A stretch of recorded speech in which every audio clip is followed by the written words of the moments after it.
You guys wanted some older games, and who am I to disappoint? Never played Republic Commando before, and now I really wish I had back in the day. I know I would have obsessed over this title, and even today, there are some aspects that really hold up almost 20 years later, which I'm imagining will become a trend I notice going back to these older games.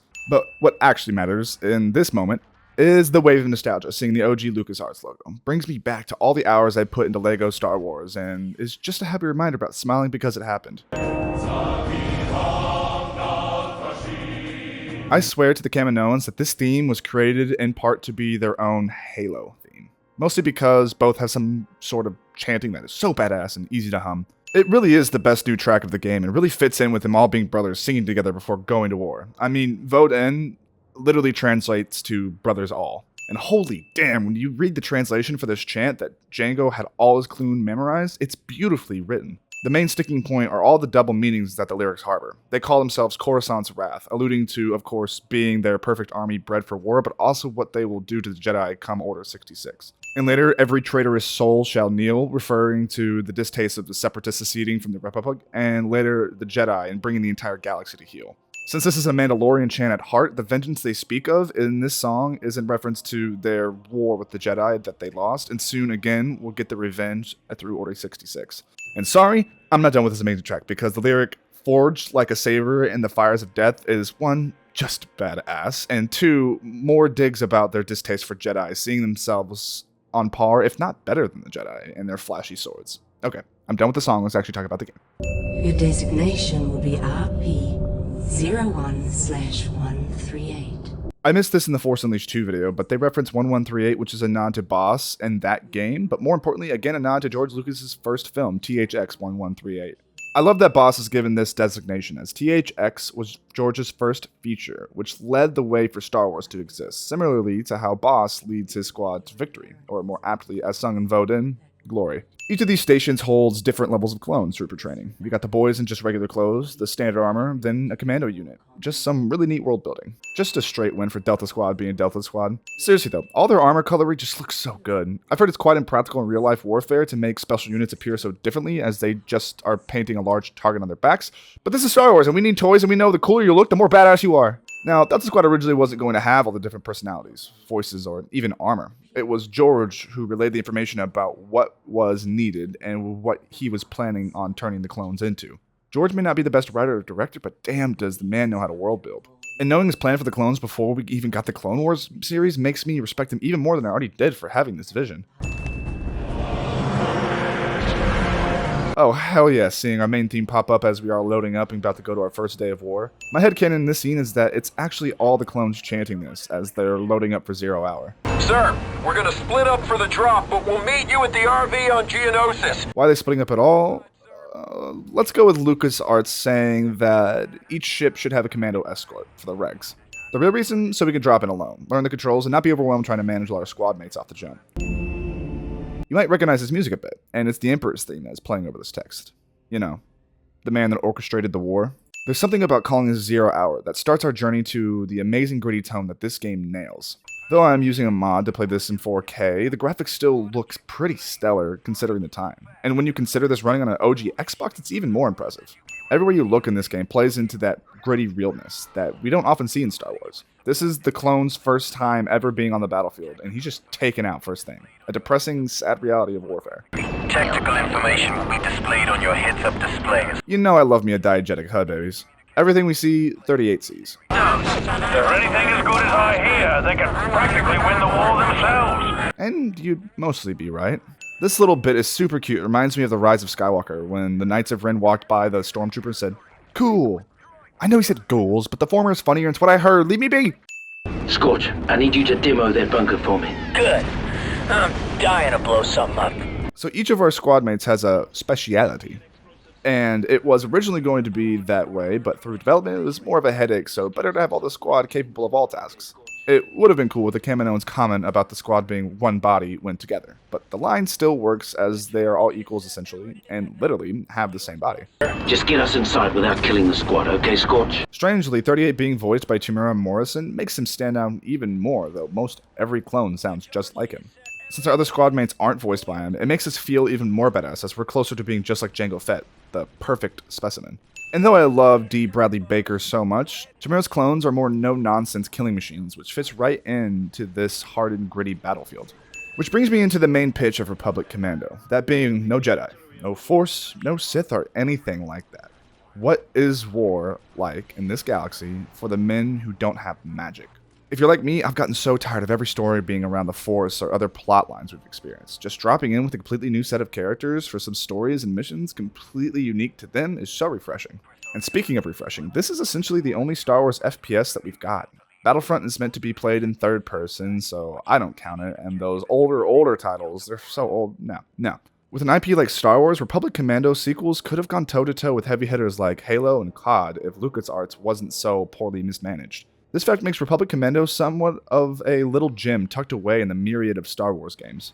With the remaster of KOTOR coming, let's hope for another remaster of this game, or one of those sequels about Delta and Order 66, or even the Sev storylines they concepted. It suggests that they are unaware of your presence. They didn't have to, but the Kaminoans and or LucasArts gave our visor a little windshield wiper, which, if it wasn't there and just faded, I wouldn't have thought twice about it. But since it is, I appreciate this game so much more for the care and detail they put into it. John Williams, my pizzas. Dude's score is just too damn good not to win every time I hear it.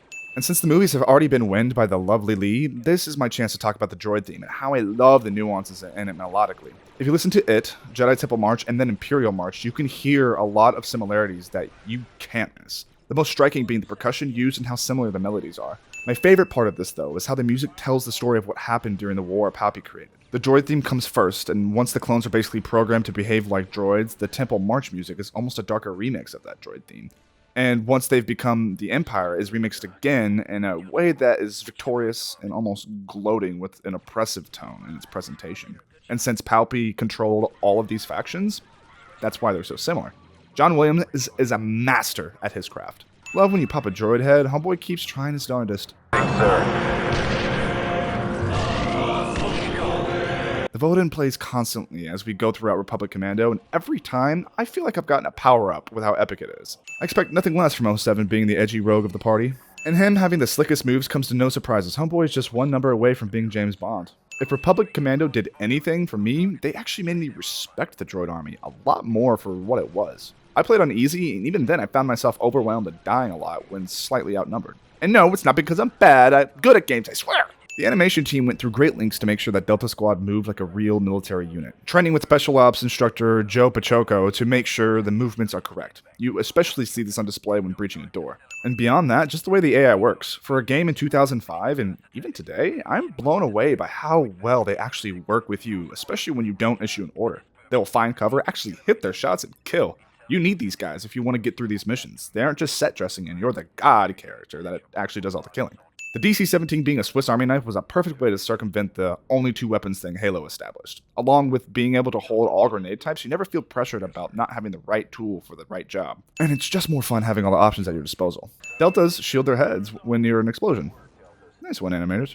Eliminate targets. Take offensive formation. Then there's the different formations we can call Delta Squad to perform. Not so complicated that it'd be overbearing, but not so simple that it's mindless and boring. It's quick and snappy performing maneuvers, and in an arena shooter like this, that's exactly what you want. Our poor boys hold their wounds when they're low in health. This weapon is absolutely disgusting, and I love it. The clicking of the legs on our armor is so satisfying, though. Which is mainly because the way LucasArts sound designed this game, which was through Foley, which is a room with a mic where someone uses everyday objects while watching footage to produce different sound effects for it. Like here is a football helmet with some plastic nails tapping the top of it. This way of sound design has a subconscious effect on us, having us buy the realism more, since everything we are hearing was produced literally and not on a computer. Seb, how many kills you got today, Psycho? With it, boy, Scotty. Keep this comm clear, you two. Calm down, Fixer. Just having a little fun. Little moments like these is what endears us to Delta Squad. There was a good push to inject a certain amount of comedy and banter to help build up this squad as true brothers. This continues to lend how important the squad is as a unit, in that we aren't the end-all, be-all. And the boys will jump on grenades just to get you up. There's the core ship, sir. Are you sure, 40?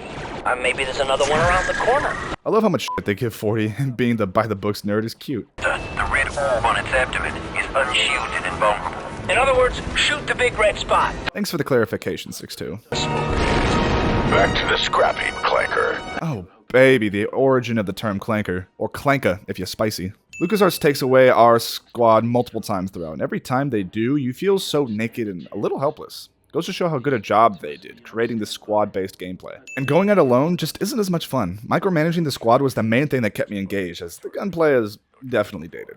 I swear, the Guardians of the Galaxy game was inspired by this one, as when you perch up your squad on grenade nests or sniper perches, they do way more damage than you, encouraging you to use the mechanic. Ship and they don't like it. The way these droids are swarming, one might think we weren't welcome. Never change, Scorch. Together, we'll get ourselves to the bridge, and then we're off this beast for good. Affirmative. You got it, boss. Copy that. I love that each of their lines are so in line with their characters. 6-2 just being the more chill one with, you got it. 40 being a little nerd saying affirmative, and 07 kind of being a balance between the two with copy that. Thank God they didn't have to take on another super battle droid alone. The boys are tanks. Let's rearrange some architecture, Delta.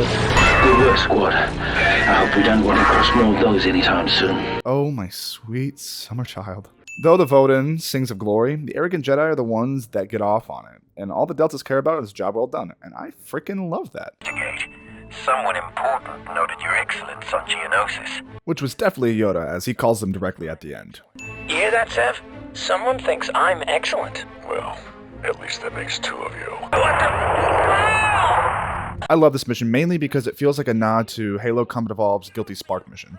If you didn't feel the gritty realness of this game yet, you for sure understand it now with all the horror and mystery elements injected into this mission. Was dead? So you came to the torpedo bay to hide? No, sir. I was trying to launch a torpedo. For a moment, I thought this clone was a Trandoshan in disguise, lying poorly, but once he died, I realized that homeboy was just shaking his boots being called out as a coward by the best of them. And it's always great to see the clones be more man than just meat robots. This interaction was definitely born thanks to Lucas' supervision, as, like I mentioned earlier, the team was going to make the clones emotionless killing machines until he stepped in. What a waste of good genes. I love the respect all the clones have for Jango Fett. Yeah, we've got Boa, but I really wish we got to see more of Jango. Makes me wonder, is Jango Fett the best of the best, or just the best genes to then create the perfect soldier? The only way around that area is through the droid access conduits. Lovely. Just rolling with the punches. Here's when I was really getting my CE flashbacks. And there's just something raw about seeing blood in a Star Wars property. Sorry. I just had to. But mouse droids. Shotguns? I didn't think anyone used projectile weapons anymore. In one line, I'm sitting down an awesome spiral of world-building thinking about the phasing out of projectile weapons and thinking about how this galaxy operated way, way back in the day. And would love to see something like that. Exploring, when blasters start to become a thing, or just how the world changed whenever hyperspace travel became a thing, and all the politics that you can play with there. Because we all know Star Wars is all about politics. An energy weapon that looks like a slug thrower. I didn't think lizards were that nostalgic. Just when I was thinking about how we never see shotguns often in Star Wars, Republic Commando delivers. Nasty. Blast. What's that, sir? I didn't copy. Just some interference on the comlink. Boss is supposed to be the upright leader, and his squad is amazed to hearing him talk like this way. Automated turrets have been activated, but that I didn't know GLaDOS was a part of the Republic. In a way, this entire mission feels like an homage to the Death Star mission in A New Hope. Exploring around, going to the detention, and all this, all the way to falling into a trash chute.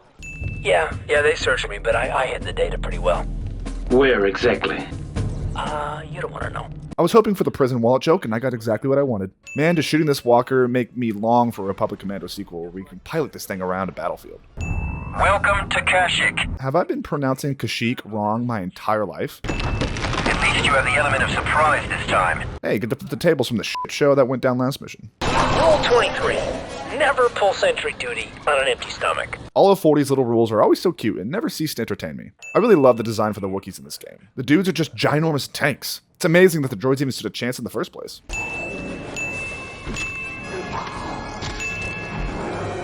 At least he took out a couple before going down. Part of me really wanted to fight Grievous in some way, but if we did, it would for sure go against the point of this game being the soldier combat on the ground, Boots on the ground, no magic sabers. And Delta Squad is awesome, but I don't think they'd really stand a chance against him anyway. But Grievous cameo, and the way he's framed, he's really intimidating.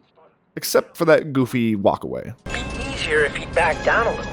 Never argue with the Wookiee 3-8. yeah, you might just get your arms ripped off. I appreciate they didn't make us have to destroy every single one of these damage sponges, with some creativity from the team to boot. On your 638. Love the little emergent callouts from the squad, and they're actually helpful. Ouch. That had to hurt. Fixer always just the realist.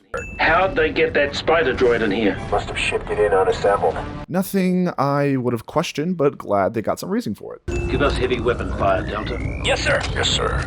Though there's no sport in such a weapon. I don't know, Sev. Blowing stuff up is always a good time. Does anyone else find this planet a little strange? You could say that about most planets in Star Wars, Sev. The through line of Sev not loving the Wookiees and Kashyyyk was the one thing keeping me entertained throughout this final gauntlet. What can you say? Wookiees like hangers. Oh, that's going to be such a meta dig at themselves of the constant copy and paste hanger fights we do throughout the game. He's bringing company. Separatist traitors. Grievous is escaping, sir. LucasArts perfectly sidesteps the Grievous fight using his defining character trait. And Deltas. Why aren't we moving? Save the button. Oh, sorry, sir. I don't blame him. Fixer's the buttons guy. Lost his signal, boss. We'll find it again, damn it. Squad, regroup. It's great to see how much Boss really cares about his squad, losing his cool for a moment. Squad, regroup. We're going after Sev. Negative 3-8. New orders came through from the Jedi Generals. Clear the area. Evac now. I don't care if they came from Master Yoda himself. 3-8 is a damn boss-ass bitch. As a matter of fact, they did, soldier. Now get your squad out of there. How's that for a Uno reverse card, 3-8? Blast our orders. 40? He's right, boss. We gotta evac. Sir, we have to go back. I love that 3-8 is caught between his two squad mates, and the reactions are so in line with the characters, Fixer being by the books and Scorch being the more emotional one. Commando is not worth risking an entire operation. One Commando? He's talking about my pod brother. Damn, were they perfectly setting up some kind of sequel that really could have gotten into their characters more. Maybe the squad goes rogue to rescue Sev, and then our enemies of the Republic? It's the invasion force. Taking the city. What a great placement of the Imperial March, because, that's exactly what they are. Or will be. And this whole time we thought we were defending this place from the Septies, when in reality we were just pawns the Republic could take control of the planet themselves. And I love when the Clone Wars shows this more gray side of the conflict, where we expect the Republic to be the good guys, when they really kind of aren't. Even factoring out Palpy's main plan. Yo, Yoda contacts Delta directly. Goes to show how badass these boys are. Lock and load. The ending is really abrupt, but I kind of like it. Though we lost a brother, the war must go on. So you might have noticed I sort of blazed through the second half of this game, and that's mainly because all of the beauty of this game shows itself very quickly in the first mission of Geonosis. And the rest of the game is honestly just shooting arena to shooting arena to shooting gallery. The second mission was by far the biggest highlight, with the horror and mystery elements that brought us into it. As an entire package though, it's a super solid game that does, unfortunately, get repetitive, as there's no main real narrative. But honestly, that works to the game's advantage, as we aren't special. We're just soldiers on the ground, following orders and doing our best to win the war. And not having some grand story that changes the fate of the galaxy grounds us more with these troopers that were forged for one purpose. Republic Commando really felt like a trial run to see if there was interest in this type of game in the Star Wars universe, and there for sure was. But sadly, sales figures and the lovely management at LucasArts capped that in the knee very quickly. Did you all play Republic Commando back when it was released in 2005, or played it recently for the first time like me? Let me know down below. But I'm really enjoying going back and playing these older games I've never tried out, as it's given me some perspective and helped me really appreciate, or in some cases not appreciate, games that are released today. Knights of the Old Republic is in the pipeline, and that one I'm so excited for. So make sure you subscribe to see that when it comes out. And remember, drive the speed limit, drink some water, and love one another. Pizza!